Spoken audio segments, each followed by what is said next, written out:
What do we talk most about in this country? The great British weather. We're obsessed with it. It's virtually a part of our culture.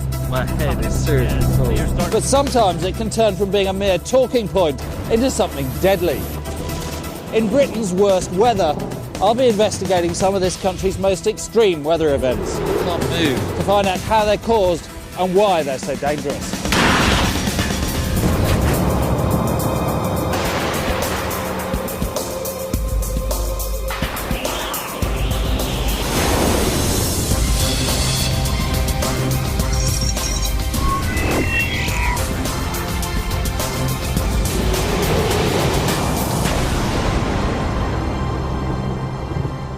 Inside these thunderclouds somewhere over Britain, vast forces are creating one of the Earth's most spectacular phenomena: lightning.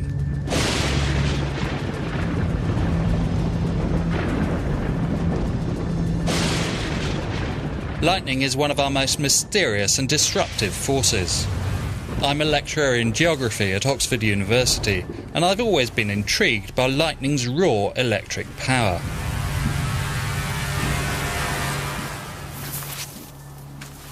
Hello, my name's Nick Middleton, and I'd like you to join me on a journey chasing lightning, part of Britain's worst weather. On my journey, I'll discover how lightning's created and what happens if you find yourself in the path of a lightning bolt. I was wearing a silver chain, and that just heated up white hot. And that just sunk into my neck. I'll discover why it sets light to some buildings, but not others. I need to get off this hill, quickly! How we can fly into a thunderstorm and still remain safe.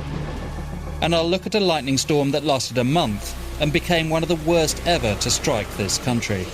There was just this tremendous light in the sky, and split seconds after that, the crash. We've all created static electricity by rubbing a piece of plastic over a carpet. And I'm producing static electricity with the help of this machine. Amazingly, 300,000 volts are passing through me. But it's not the voltage that kills, it's the current, the ampage. And there's very little current in static electricity, so I'm safe. Real lightning is a lot more dangerous.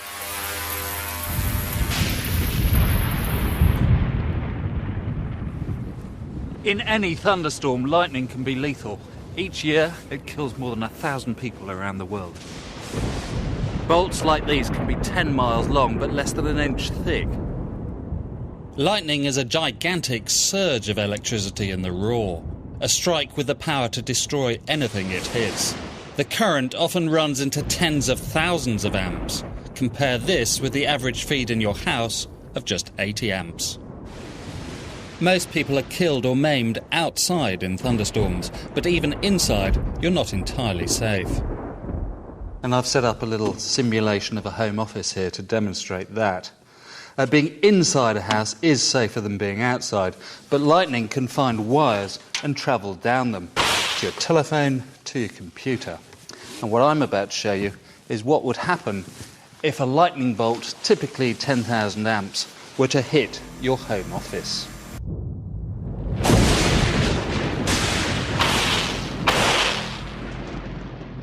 And don't think other areas of your house are safe. Imagine coming home from work, turn on the telly, put your feet up. Now that could be a serious mistake if there's a lightning storm going on outside.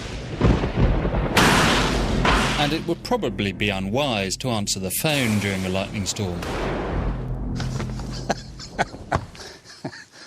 Yes, well, there you are. I should start buying more expensive footwear. That's what happens if you get struck by lightning. It usually enters somewhere in the top half of your body and exits through your feet and does that to your footwear.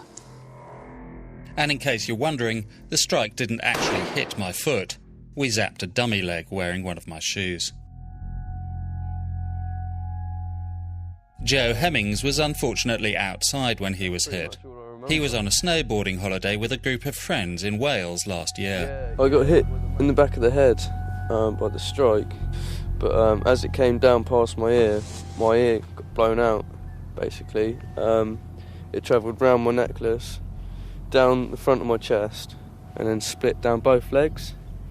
My left train was just obliterated completely. All my clothes were just shredded. Do you have any long-term effects? Well, I'm still completely deaf on my right side. The doctors say it could clear up, or it could not. Electricity is conducted easily through metal, but when a lightning bolt hits a non-conductor like the human body, it produces catastrophic effects: burns, heart failure and damage to internal organs. Joe Hemmings spent a week in intensive care. I've got a lot of scarring. What happened to your friends? Were they affected? Yeah, they got a large shock from the lightning.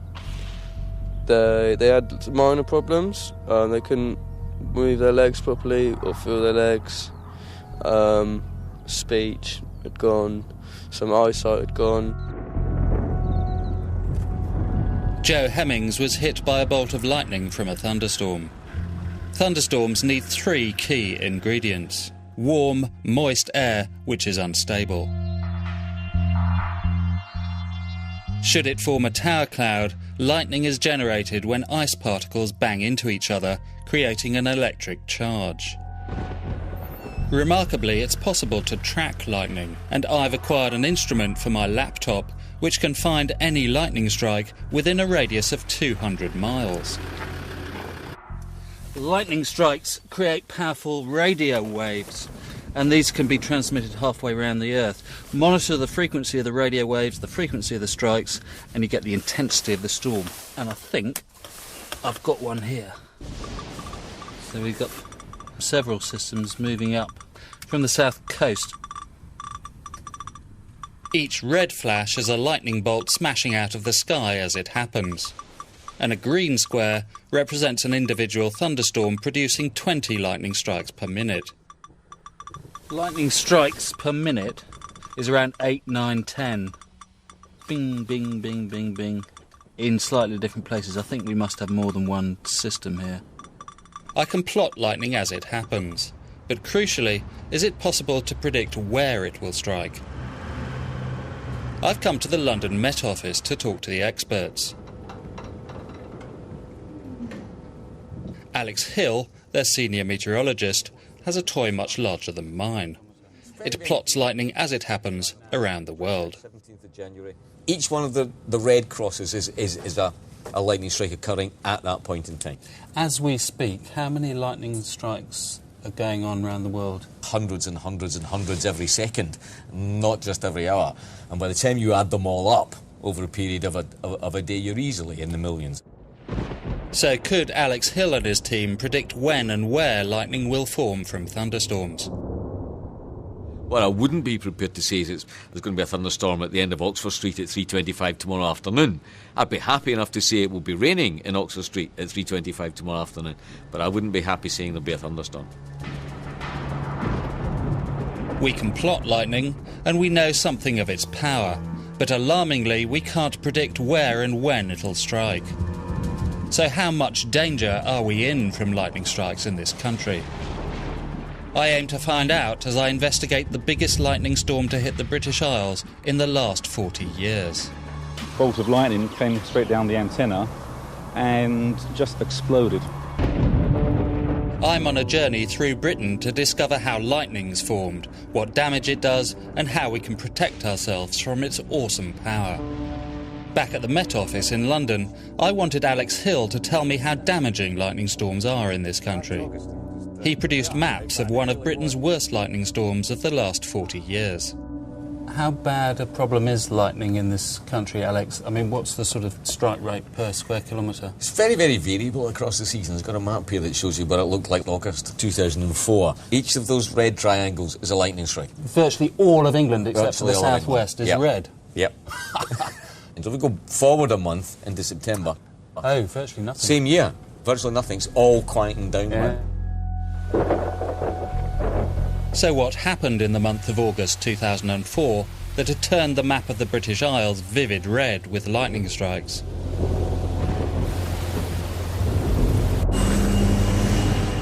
Mainland Europe was suffering an unprecedented heat wave.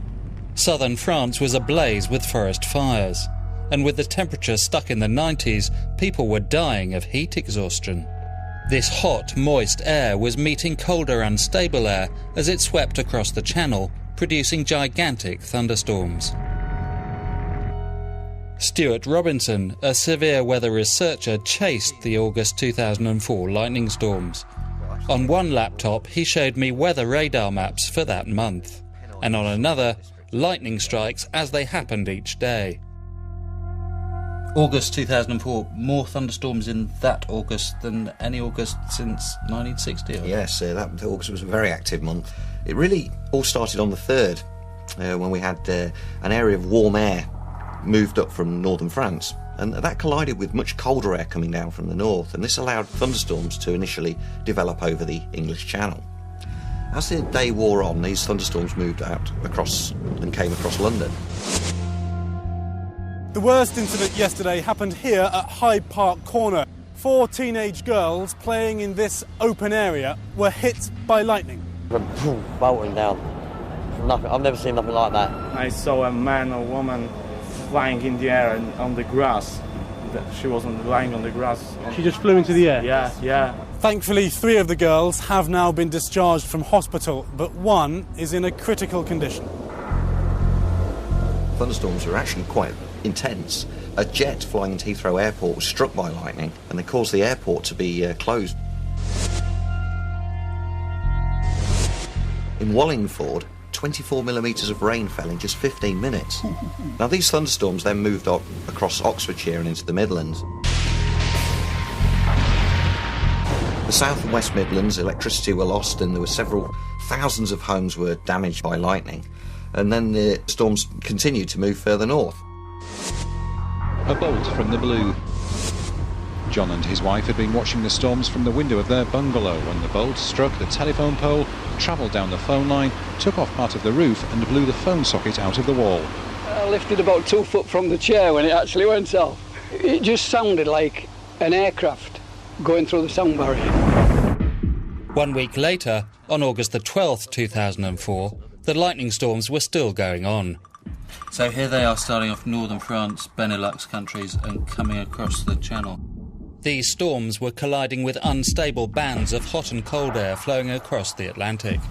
We actually had the remains of Hurricane Alex, which had crossed the Atlantic and was now approaching to the west of Ireland. Hasten to add, it wasn't a hurricane at this stage, no. But it's the warm tropical air that's mixed up with inside it. You can see now the area of South Wales on the Pembrokeshire Peninsula. And you can see there's a line of storms that's developed really from southwest Wales down to the Isle of Wight. It seems to be becoming organised into what we call a squall line or a line of thunderstorms. These squall lines are typically very intense lightning producers. And often if you could stand behind the line as it's passed over you, you'll be treated to a rather awesome lightning display.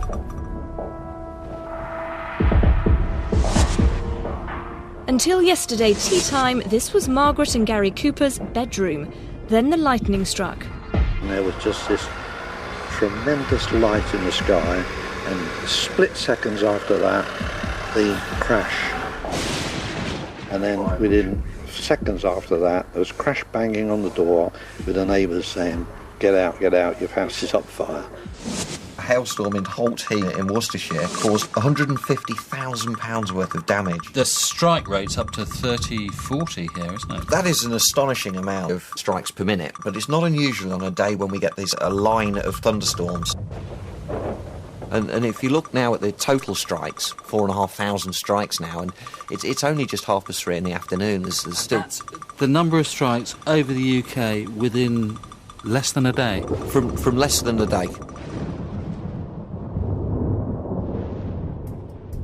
18th was a real humdinger. Well, actually, the 18th of August was probably the worst thunderstorm day of the entire year. Some of the more intense thunderstorms occurred on the Scottish borders. This Stirlingshire Valley is no stranger to small landslides, but nothing on this scale. With the thunderstorms came intense rain, cutting off whole Scottish towns. What those symbols mean on the map just over Scotland, the green squares is a thunderstorm that's producing 20 strikes per minute. A yellow square is producing 30, and the red's quite rare. They're actually producing 40 strikes per minute just from that one individual storm. But the highest I saw that day was 120 strikes per minute for a short period of time, and a lot of those strikes really just came from 3 thunderstorms that were on the Scottish borders. The lightning risk in that particular area would have been extreme. There were more strikes to people and fires in houses than on any other day throughout the year.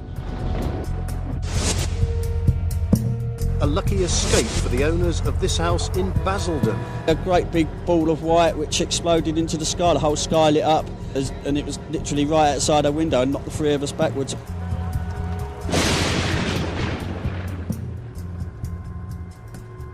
August 2004 was one of the worst months in living memory for thunderstorms and lightning in the UK. 23 people were struck by lightning, but thankfully none was killed. Over 130 houses were hit and damaged by a colossal series of lightning strikes. It ran into the tens of thousands that month. Scientifically, surprisingly little is known about this sort of weather event. So over the millennia, the terrifying power of a lightning strike has spawned all sorts of myths and superstitions. Wittenham Clumps Hills in Oxfordshire have always been a target for lightning. Ancient warlords once scheduled battles here when lightning appeared. Ignorance and fear made people once believe that lightning originated from dark, supernatural forces. Anyone struck by a lightning bolt was thought to be a victim of God's wrath, only curable by a powerful shaman or witch doctor. The people who owned this cottage about 300 years ago believed if they collected certain objects, they'd act like an insurance policy against the evil strikes. An owl with outstretched wings, a speckled toad, and curiously, the hide of a hippopotamus. 200 years ago, superstitious parishioners believed that ringing church bells would frighten away the evil demons that created lightning. Many church bells were engraved with the Latin phrase fulgura frango, meaning I break the lightning. The ringing of the bells may have provided courage hundreds of years ago, but bell ringing was a high-risk occupation. Without a lightning rod to protect the tower, the bell ringers themselves became a prime target for lightning strikes. Over the years, hundreds of people are known to have died during thunderstorms, while furiously ringing to drive away the devils and the demons.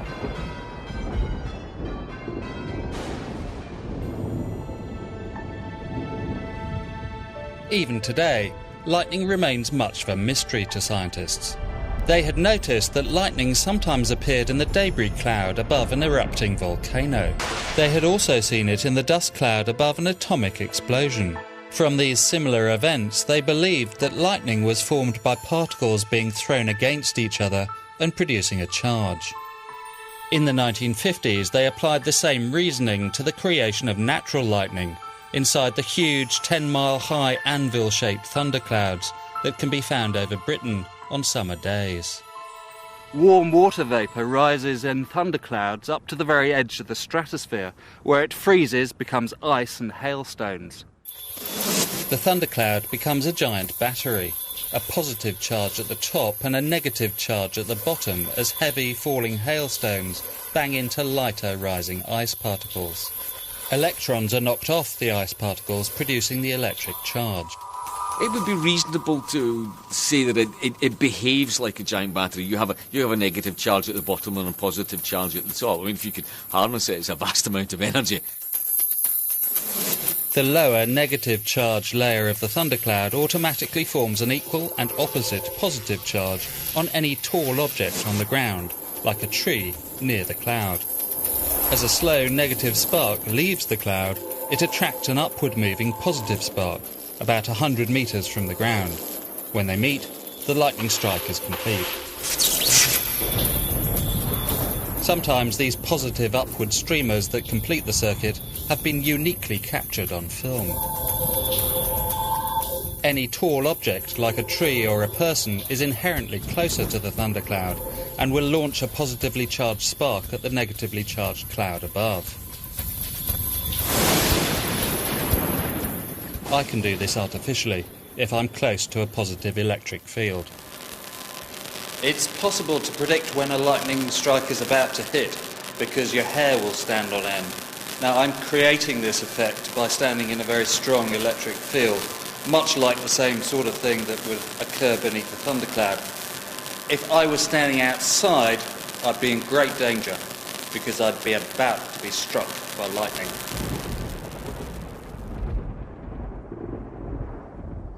So where is it safe to be if you're caught outside in a thunder and lightning show?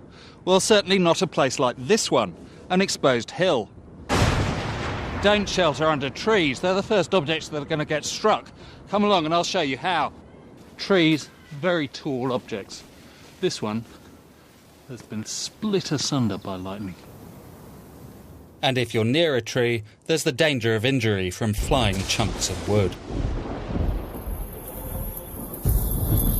If all else fails, be prepared to make contact with Mother Earth. Find yourself a wide open space and crouch down, making yourself as small as possible. It's about as safe as you're going to get. Above all, I need to get off this hill, quickly!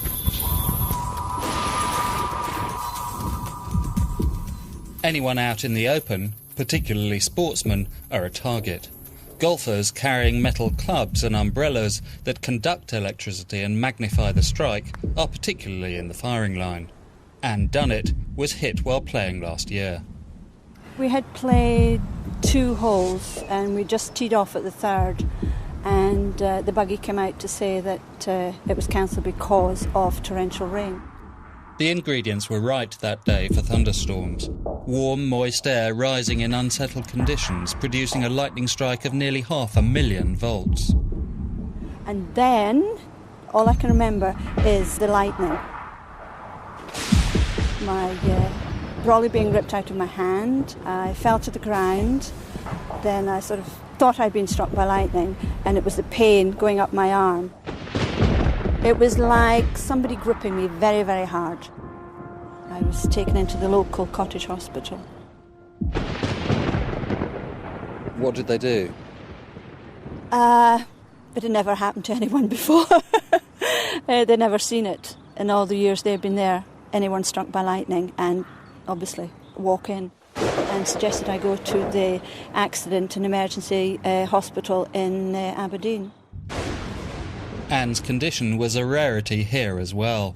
They never had anyone struck by lightning before, and they took my pulse and the usual, put me on the monitor for 24 hours. Do you have any long-lasting physical scars? Not physical. Mental, probably. I know I was lucky, extremely lucky, and the chances of it happening again, well, who knows?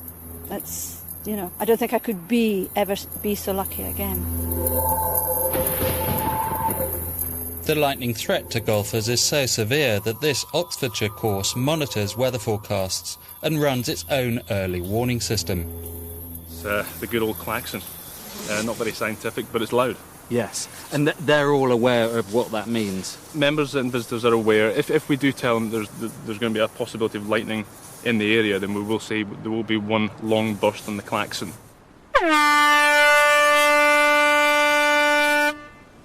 And that's a sign that we're actually closing the course due to dangerous conditions.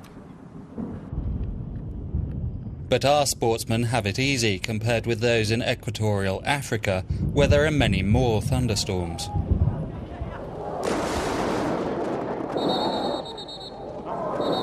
Several players were knocked unconscious as lightning bounced off the wet football pitch. Unbelievable scenes here. So how can we protect ourselves against one of nature's most intensive forces? Scientists have devised a way of doing this, and I'm strapped into a metal cage and zapped with 300,000 volts in an experiment to prove their point.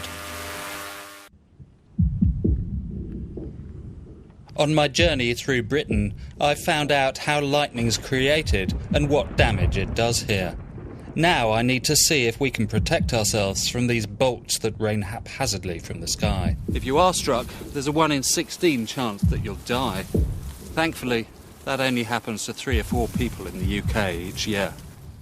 150 years ago, the death rate was much higher. 20 people were killed a year, even though the population was only a third of today's. Life in the open air was more hazardous then. People worked on the land, their injuries made worse as the strike was conducted through metal tools held in their hands. Today, most of us work, travel and fly in metal structures, but they're protected from lightning strikes because of an important scientific breakthrough. Metal shaped into a mesh known as a Faraday cage keeps us out of harm's way. Time to play the experimental guinea pig again. Any particular reason why it's shaped like a mummy? No, to be honest, it just makes it a bit more entertaining. It could be any shape at all. Entertaining for you, scary for me. So how does it work? What's the principle behind it? The device is named after British scientist Michael Faraday, who discovered that electricity flows harmlessly round the outside of a metal cage and then safely to Earth. I'm kind of nervous that bits of me might be touching the copper. Does that matter? That's quite all right. You're perfectly safe. You're very reassuring, Nick, but why should I believe you? Well, Faraday himself actually performed a demonstration based on this in front of the Royal Institution in London, putting his own life at risk potentially, and was absolutely unharmed by it. And how long ago was that? About 150 years. How many volts is going to go through this? You're going to be hit by roughly 300,000 volts.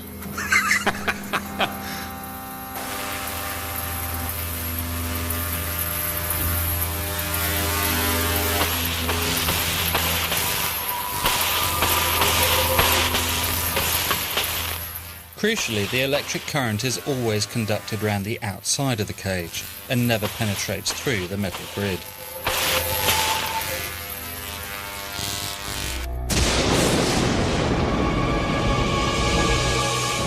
I've survived 300,000 volts surrounded by a metal cage. Will the same principle work in a slightly more realistic situation? One of the safest places to be during a lightning strike is inside a motor car. Once again, the metal frame of the body acts like a giant Faraday cage, conducting the electricity away from me. The car gets zapped, but I am perfectly safe. At least that's the theory. Let's see if it works.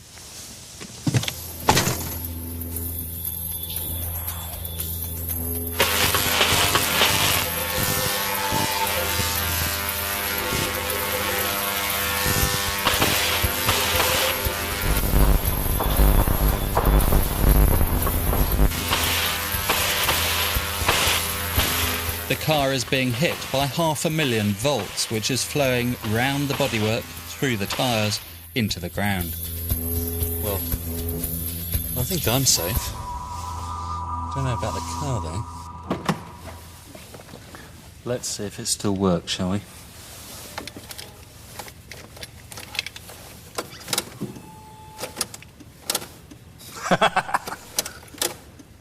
Not entirely surprisingly.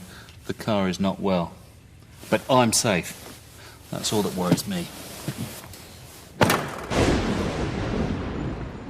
The same principle is used on a much grander scale to protect buildings. Today's architects turn their very first sketches of a new structure into a ready-made Faraday cage. This is the old-fashioned or conventional way of protecting a building from lightning? Certainly the more traditional lightning rod, made of copper, as you can see from the patination on it. Whereas that?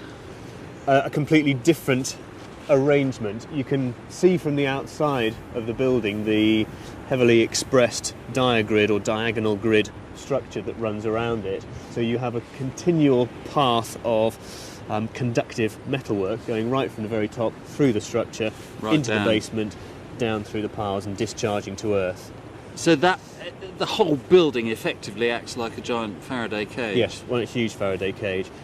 If that building didn't have that metal frame and there wasn't a conventional lightning conductor on it, what would happen to it if it was struck by lightning? Well, the The building itself would act as the primary conductor of the electrical charge, and everything within the building would be subject to the strike. So everyone inside would be in danger? Most definitely, yes. Electrical apparatus, like phones, computers. Are there any other buildings that we can see from here which are protected in the Faraday cage type way? Any building that has a large external frame, whether it's a concrete frame or whether it's a steel frame, that framework will discharge the electrical current to ground. But without adequate protection, you get fires like this. Lightning from the storm struck the roof of this block of flats at Tulse Hill in Brixton. 60 people, including 15 children, had to spend the night in emergency accommodation. In older buildings, metal lightning rods connected to copper strips are laid out in a series of giant Faraday cages. A strike should find one of the cages, and a strip will conduct the whole charge to Earth. In effect, the whole building becomes one whole Faraday cage.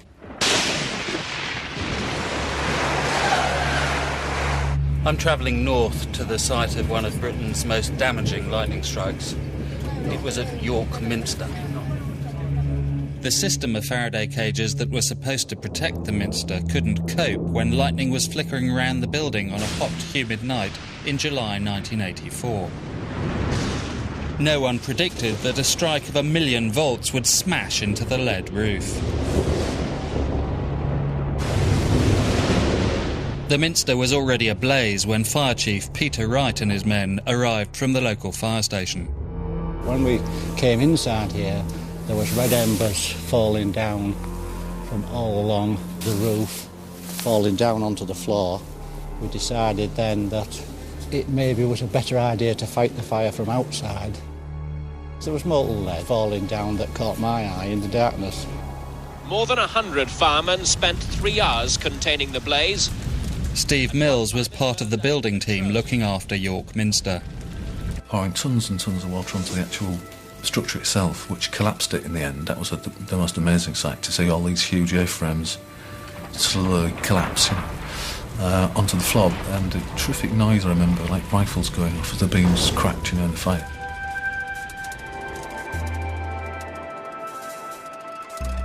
By dawn, the result of the lightning strike was all too apparent. A gaping hole in the roof and damage throughout the fabric of the building. I climbed to the new lead roof of the Minster with Steve Mills to investigate where the lightning struck in 1984. Right, this is the South Transept walkway. This is where the seat of the fire was. So this is where the lightning penetrated the roof? This is where it penetrated, the weak point, if you like, the point of least resistance. Yeah, in that sense.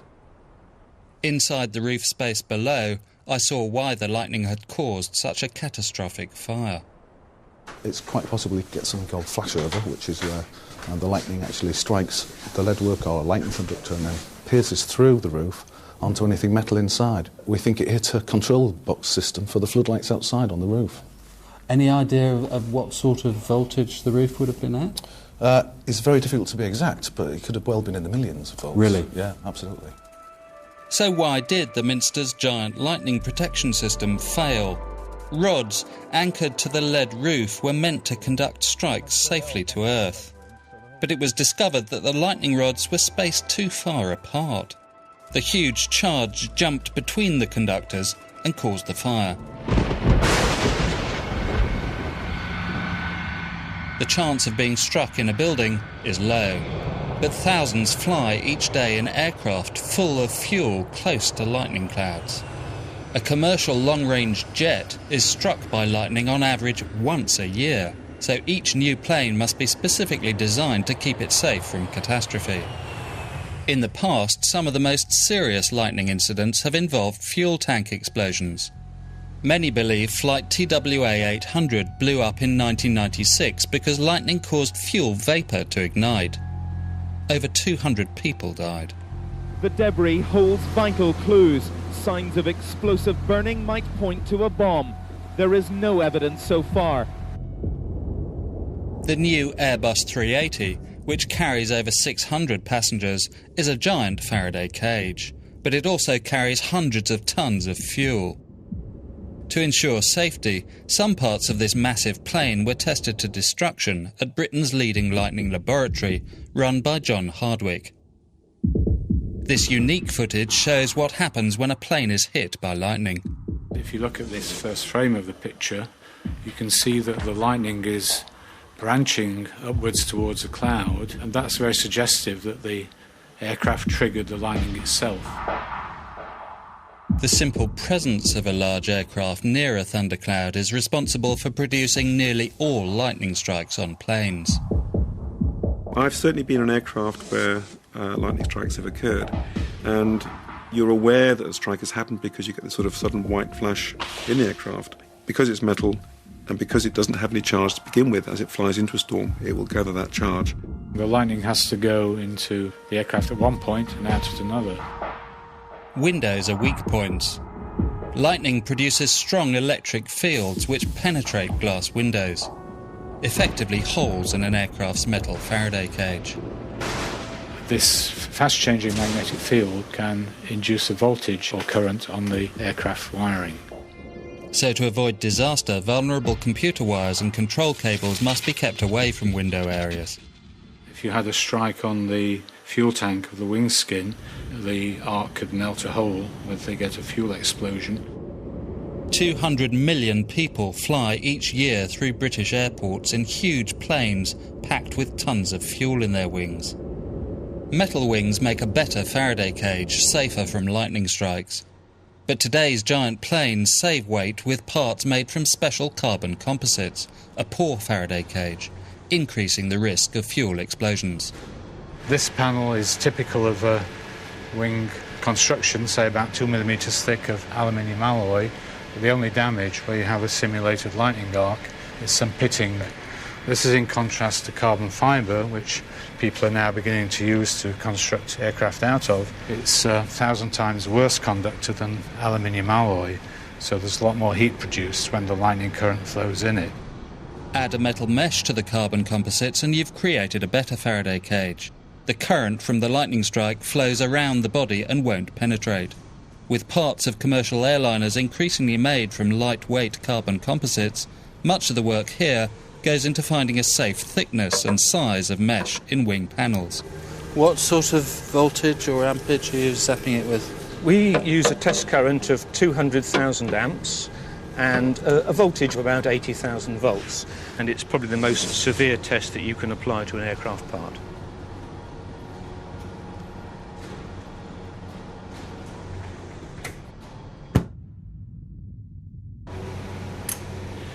A few seconds.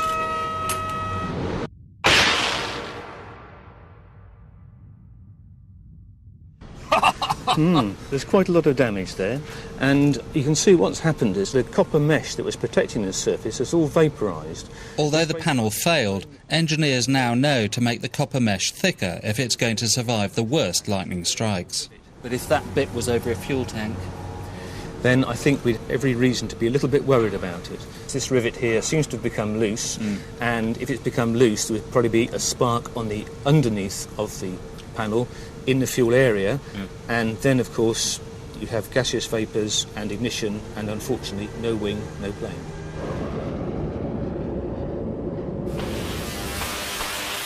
By clever use of a metal cage, some of the serious effects of lightning can be contained. But there is now a new factor in the equation. Scientists believe that as the world heats up with global warming, there'll be more lightning strikes. To find out what this will be like, I go to a country in Africa where there are hundreds of thousands of lightning strikes every day. I found out how much lightning there is in Britain, but scientists warn we could expect a lot more in the future. As the world heats up with global warming, lightning strikes are likely to increase. Now I want to know what effects this will have. Alex Hill at the Met Office showed me that equatorial Africa has the most lightning strikes in the world. this is where all the action is. The Congo Basin and the Amazon Basin. And that's the lightning hotspot of the planet, isn't it? That's the lightning hotspot of the planet.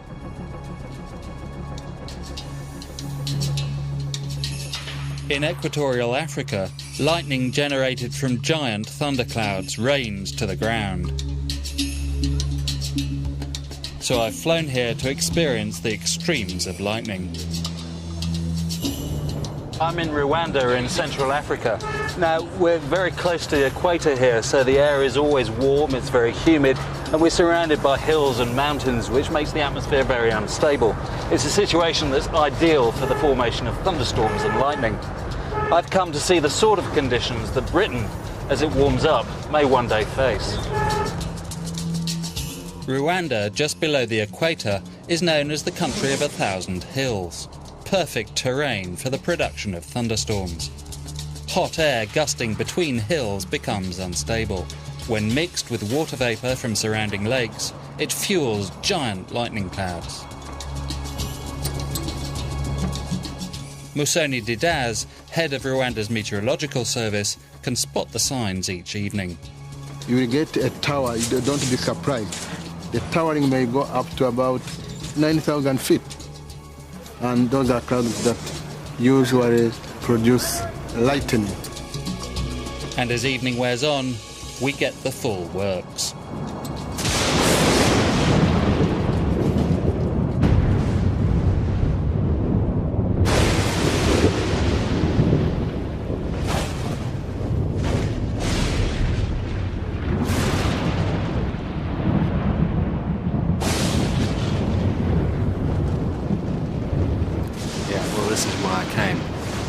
In Britain, the average number of lightning strikes per square kilometre is less than 1 a year.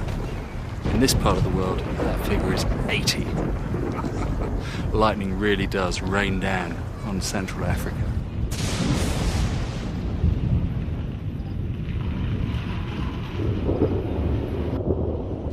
I've brought my laptop from England with the software that looks for lightning strikes in real time, and the rate at which it's seeing strikes is quite phenomenal.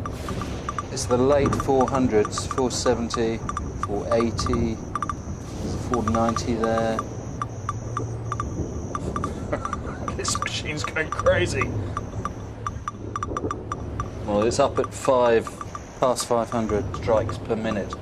Now, back in Britain, the maximum I've seen is around about 100. So this really is lightning central. The Rwandan authorities take lightning seriously and use radio to collect research information on its dangers. Announcement on 89.2 Radio Flash FM. The Rwanda Meteorological Service is currently doing a survey on lightning and its effect on the people and their properties.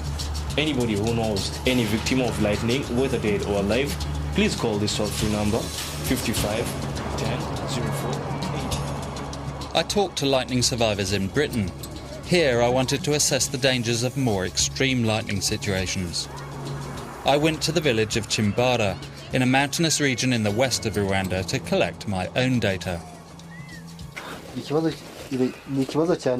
I found 2 men who last year were out walking with a companion when a thunderstorm broke. There were 3 of us, and the third died instantly. 1 man died immediately. I was struck and had burns on one side of my chest. It looks pretty painful. It doesn't work. I was struck in the leg and it burned my foot. Before it struck, I felt something rushing up from the ground, throwing my foot towards my shoulder. In a separate incident here, 2 ladies were with their children when a lightning bolt hit their home. When the thunder came, I was lighting the fire so we could cook. I was holding the child, but I don't remember how I fell down. When God woke me up, I found myself under the bed. I was trying to shout to the other lady, "Please help me, my son has died." Tell us about your little boy. What happened to him? The child has injuries, and sometimes he has a high temperature. He was burned on the left-hand side of his chest. As in Britain once, there's much superstition about lightning here. A local shaman has to reassure lightning victims they won't be struck again. as well as offering cures for their injuries. If someone in the village is struck by lightning, how can you help? I treat them with this medicine, these leaves. They call me and I come and treat them. There is a leaf which I make them drink with water, and I rub others into the burns. And after that, the victim will never be struck by lightning again? No. A successful operation then?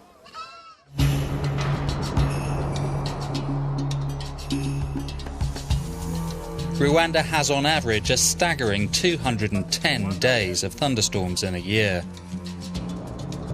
In Britain, we have less than 10 a year. So with global warming, can we expect thunderstorms to increase in Britain? If global warming persists, there is a probability that we will see more lightning storms. Why? Primarily because we're going to see warmer atmospheres and we're going to see warmer seas.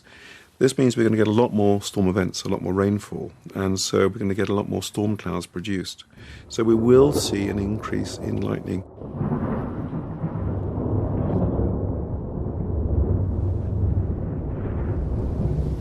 It'll be some time before the lightning strike rate in Britain gets close to that I'm seeing here. But it has been estimated that for every 1 degree C temperature rise, on average, in the British Isles, we'll get 40% more lightning. We may all like the idea of warmer weather, but it comes with its own hidden dangers.